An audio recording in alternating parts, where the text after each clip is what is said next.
Hi, I am Salma, a Dream business graduate, and I will be asking you a few questions. First of all, can you please introduce yourself, what do you do, and what brought you here to the 9th edition of the MCC? My name is Joshua Miller Cohen. I'm a student in Washington, D.C. in the United States.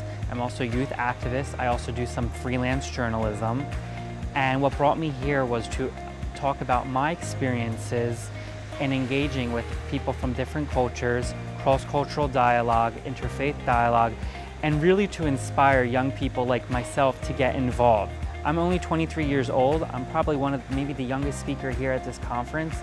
However, I feel like there are many young minds out there with great potential, and they can start working now. Doesn't necessarily mean they have to have an organization or they have to have a fancy or prestigious title. Just doing small things at the local level will start their own pathway to becoming global, proactive global citizens and young leaders. That's what I've done in the past 3 or 4 years of my life, and I hope to inspire others to do the same and take their own path and make their own direction what they want to achieve as young people, as youth. Okay, you said you were a journalist, and as a young journalist, how do you think a well-informed youth can shape the future of Africa?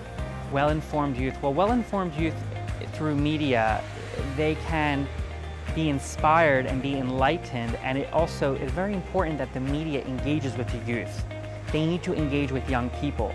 Young people have to approach the media to make their voices heard, but the media really needs to outreach with young people to bring them into the discussion. Bring them into the discussion about Africa, the continent, to bring people from different countries and cultures to combat common struggles that we have in Africa today. Whether it's violence, bloodshed, famine, economic problems, political instability, terrorism, whatever the issues may be, extremism, women's rights, rights of children, etc. Bringing people together to confront these issues will make the continent move forward. And Morocco can play a very important leadership role in making this possible, because Morocco is a beacon of stability, a beacon of hope, a stronghold in the African continent where people can, for more or less, express themselves and be able to achieve what they want. In comparison to other countries, Morocco is far ahead of the rest of the continent. And I believe that Morocco can help the rest of the continent pull up, and together, unity, North Africa, South Africa, West Africa, East Africa, all of Sub-Saharan Africa, North Africa, it doesn't matter which region, together can rise up. But it takes the bigger countries with more stability and security to make some type of outreach to the countries that are perhaps struggling a lot. And Morocco also is struggling, but Morocco has an upper hand in this prospect of unity, because Morocco is very stable, thank God. Morocco has pretty good leadership, pretty good strong national spirit of the people, and despite some of the issues, and there's a lot of diversity here, a lot of different opinions, people somehow ultimately coexist. And they know how to coexist under one flag and one passport. The Moroccan identity is very strong national identity. And this should inspire other countries in the region to also come together and, as a whole, make Africa, something really great, and to reach its full potential in the future. Okay, I heard you can speak Arabic.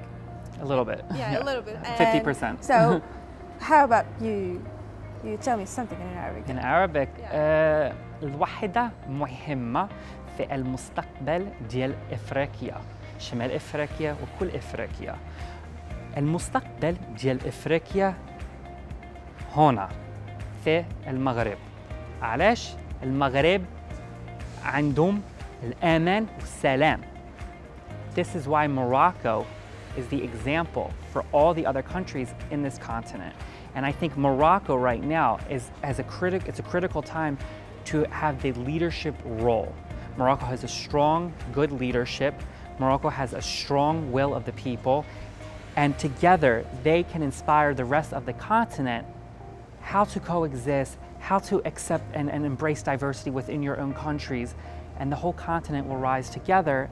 And Africa's like this, right now it's kind of a work in progress, but in the future, the future is on the side of Africa, because Africa is a very large continent, has a very large population, and I believe that the entire continent in the future is going to one day become a very central force in the international arena.